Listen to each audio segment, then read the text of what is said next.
Oi, nossa aula de história agora, tá bom? Então, é a página 130 aí, tá bom? Afinal, o que são cidades?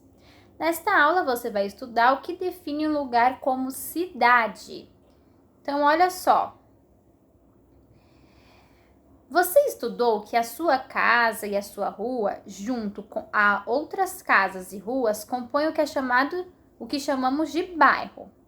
O seu bairro, junto com outros bairros, fazem parte de um município. O município pode ser composto de uma área urbana, ou seja, a cidade, e de uma área rural, ou o campo. Hoje em dia, para que um lugar seja considerado cidade, é preciso que nele exista. Agora peguem o marca-texto que vocês vão marcar essa parte.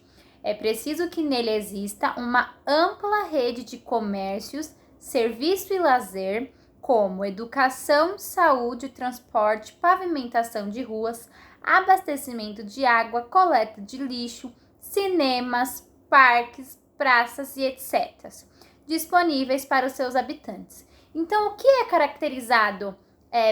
O que caracteriza uma cidade? O que existe nela? Então, precisa ter uma ampla rede de comércio, precisa ter cinema, precisa ter asfalto na rua, precisa ter coleta de lixo, precisa ter parques, precisa ter serviços, lazer, como educação, saúde, transporte público. Então, isso é caracteriza a cidade. Então, uma foto de Jacarezinho, Paraná 2014. E as atividades a seguir são: 1. Marque de vermelho a área da imagem que mostra a parte urbana desse município. Então, como que a gente sabe qual que é a parte urbana? É a parte que demonstra ter muitas construções de casa, muitas construções de prédios, de muitas áreas, essa área que está globalizada por construções, ok? Então, qual é a parte aqui desse desenho que tem a maior quantia de construções? Então, vocês vão encontrar e vão marcar de vermelho essa área, com um lápis vermelho. 2. Anote duas características que ajudaram você a identificar a área urbana para realizar a atividade anterior. Então, aqui vocês também vão anotar com as palavrinhas de vocês sobre as características que falamos acima, nos parágrafos acima, que caracterizam a parte urbana de cada local. Combinado? Também observamos nessa imagem que depende, sabendo que a imagem que nós recebemos de Jacarezinho, Paraná, ela é um ponto de vista de uma pessoa, né? Então, do Google, que o Google teve do satélite esse ponto de vista dessa cidade.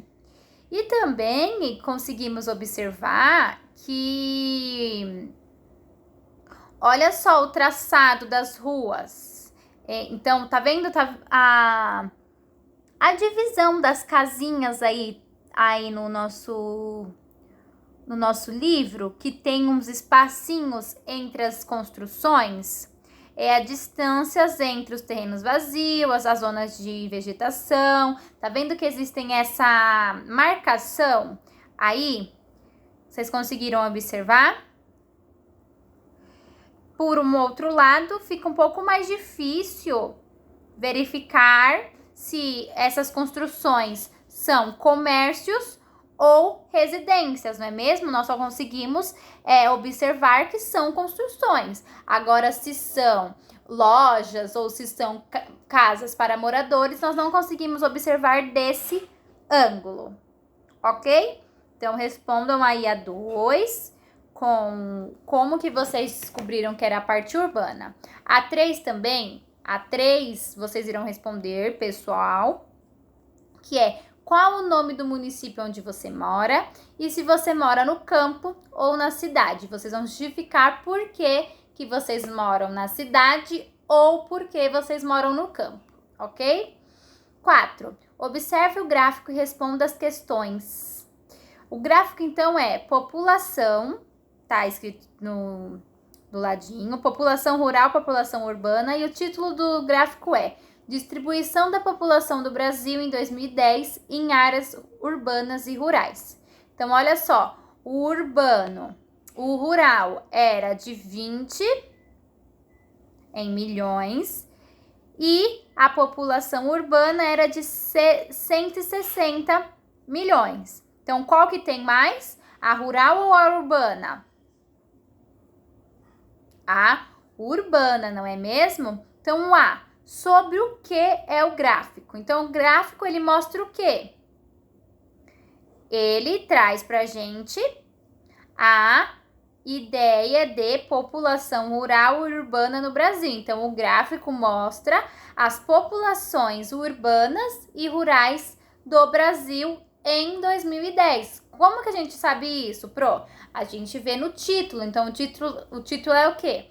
Distribuição da população do Brasil em 2010 em áreas urbanas e rurais, ok? B. No Brasil, há mais pessoas morando no campo ou na cidade. Com base no que vimos aqui nesse gráfico, a população do campo, que é a população rural, 20 milhões. A população urbana, 160 milhões.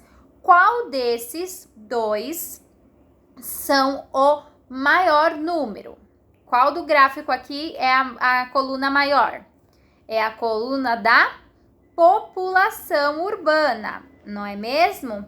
Então, por que a gente consegue descobrir que a população urbana é a maior em 2010? Por conta do gráfico. Então, nós sabemos que, por conta que a coluna está em 160 milhões, que já é maior do que 20, o gráfico também ajuda a gente a ver visualmente em que a coluna é maior em urbano e menor em rural, não é mesmo? Então, coloquem aí no B. Vocês vão explicar, conforme o que vocês entenderam do que a Pro disse, exatamente isso, comparando os gráficos, ok? 5. É uma resposta pessoal. Você acha que as cidades sempre foram da forma como você as conhece? Por que você acha que elas surgiram? Converse com os colegas e anote suas ideias no caderno. Então, vocês vão anotar no caderno as ideias que vocês têm, cada um de vocês, tem das cidades. Então, vocês vão anotar. Vocês acham que elas sempre foram dessa forma? E por que vocês acham que elas surgiram? Como que vocês acham? Combinado? Então, página 132. As cidades contam histórias. Nesta aula, você vai descobrir que as cidades também têm história. Você já imaginou como seria viver em uma casa que não existissem torneiras? Como você e sua família fariam para tomar banho, cozinhar e limpar a casa? E como seria viver sem geladeira ou luz elétrica? Imagina como seria deslocar-se pelas ruas da cidade, ir até a escola, ao hospital, à casa de amigos e familiares sem utilizar ônibus, metrôs, carros ou bicicletas. Subir todos os dias até o 13º andar de um prédio sem elevador seria muito difícil, não é mesmo? É que as cidades, como as conhecemos nos dias de hoje, são caracterizadas por inúmeras tecnologias e serviços que começaram a ser desenvolvidos há cerca de 200 anos. Então, olha só, aqui a imagem trouxe a construção de uma oca por calapalos que usam seus conhecimentos tecnológicos para cobrir esse tipo de moradia. Aldeia Aiá, Mato Grosso, 2009. Então, aí nós temos a palavra-chave, tecnologia. Muita gente pensa que tecnologia diz respeito a diversos produtos que existem no presente, como computadores, celulares, tablets, carros, etc.